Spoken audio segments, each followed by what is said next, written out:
નમસ્કાર મિત્રો, આજે આપણે ગુજરાતી સાહિત્યની એક એવી રચના પર વાત કરવાના છીએ જે હૃદયસ્પર્શી પણ છે અને સાથે સાથે રમૂજી પણ.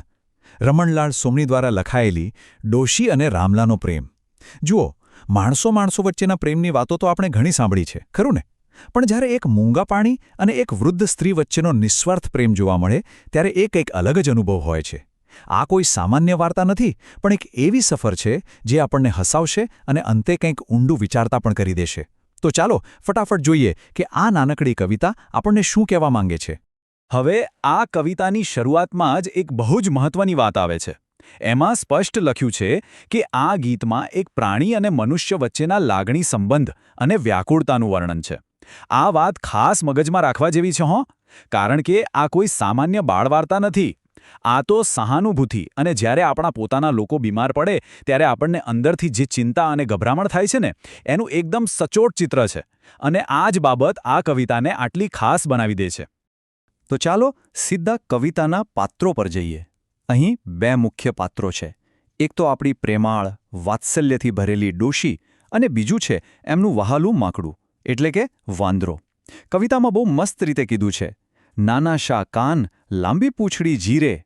હવે આ ડોશીમાને પોતાનો આ વાંદરો એટલો બધો વહાલો છે કે બસ એની જ આસપાસ ફર્યા કરે, એની ઝીણામાં ઝીણી જરૂરિયાતનું ધ્યાન રાખે. આ વર્તન જોઈને જ ખબર પડી જાય કે આ બંને વચ્ચે કેવો અતૂટ અને પ્રેમાળ સંબંધ હશે. આ વાંદરો એમના માટે માત્ર કોઈ પાલતુ પ્રાણી નથી, પણ જાણે એમના પરિવારનો જ એક અગત્યનો સભ્ય છે. હવે સ્વાભાવિક રીતે જેવો વિચાર આવે કે આ લાડકવાયા વાંદરાનું નામ શું હશે, તો ડોશીએ બહુ પ્રેમથી એનું નામ પાડ્યું છે રામલો. અને રામલાની તો પૂછવી જ શું, જલસા જલસા. ડોશી અને રોજ નવી અને ભાવતી વાનગીઓ જમાડે, ખાસ કરીને મીઠી ખીર અને રાબડી. હા હા, આ એમનો રોજિંદો ક્રમ હતો. ડોશી પોતાના બાળકની જેમ રામલાને સાચવે અને રામલો મસ્ત ખીર રાબડી ઉડાવીને લીલાલહેર કરે. બંનેની જિંદગી એકદમ શાંતિ અને આનંદથી પસાર થઈ રહી હતી. એકદમ પરફેક્ટ સેટઅપ. પણ કથામાં અચાનક જ એક મોટો વળાંક આવે છે. સવારથી લઈને બપોર સુધીમાં તો જાણે આખું ચિત્ર જ બદલાઈ જાય છે. થાય છે એવું કે સવાર પડે છે, સુરતદાદા માથે આવી જાય છે, પણ રામલો આજે પથારીમાંથી ઉઠતો જ નથી. મધ્ય સવાર આસપાસ જ્યારે ડોશીમાં રોજની જેમ ખીર લઈને આવે છે, ત્યારે એમને ખબર પડે છે કે અરે, મારો વહાલો રામલો તો માંદો પડ્યો છે. બસ અહીંથી ડોશીમાનો જીવ અડધો થઈ જાય છે. બપોર પડતા તો એ સીધા દોડે છે વેદરાજ પાસે અને જઈને કહે છે, ઓ રે ઓ વેદરાજ, ફીનોલો રૂપિયો, માંદો પડ્યો છે મારો રામલો. એ જમાનામાં 1 રૂપિયો એટલે બહુ મોટી વાત કહેવાય. પણ ડોશીમાને પૈસાની ક્યાં પડી છે? એ તો બસ દવા લઈને હાંફતા ઘરે પહોંચે છે. પણ ત્યાં જઈને જુએ છે તો રામલાનો ખાટલો એકદમ ખાલી. ખાટલો જોઈને ડોશીમાના તો હોશ જ ઉડી જાય છે. એમના મોંમાંથી એકદમ હૃદયદ્રાવક ચીસ નીકળી જાય છે. ઓ રે ઓ રામલા!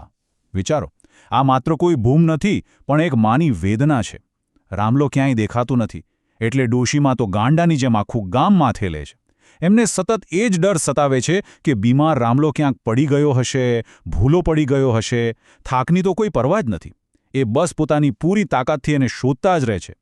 આ એ પળ છે જ્યાં આપણને ડોશીમાના હૃદયનો અતૂટ પ્રેમ અને એમની માનસિક થાક બંને સ્પષ્ટ દેખાય છે. હવે આટલી બધી દોડાદોડી, ટેન્શન અને ગભરામણ પછી શું થાય છે ખબર છે?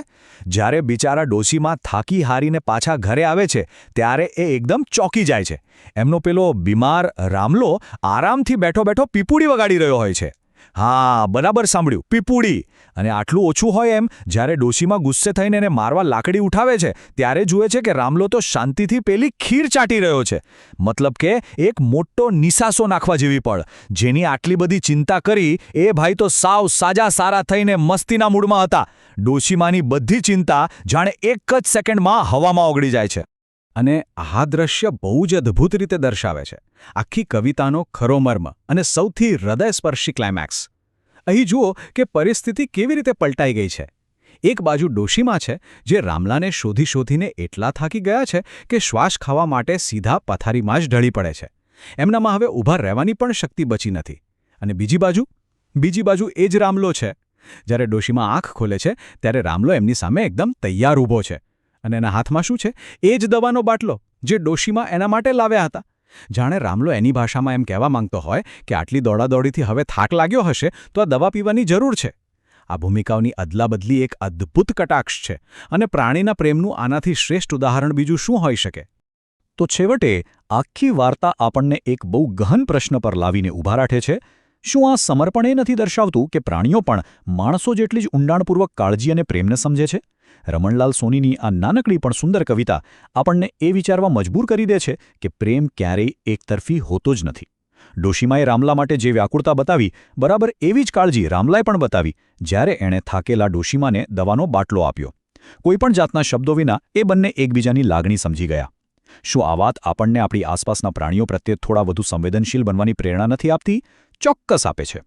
તો બસ આ જ સુંદર વિચાર અને પ્રશ્ન સાથે આપણે આજની આ સફર અહીં પૂરી કરીએ છીએ. આના પર વિચાર ચોક્કસ કરજો. ફરી મળીશું આવી જ કોઈ રસપ્રદ વાત સાથે. ત્યાં સુધી આવજો.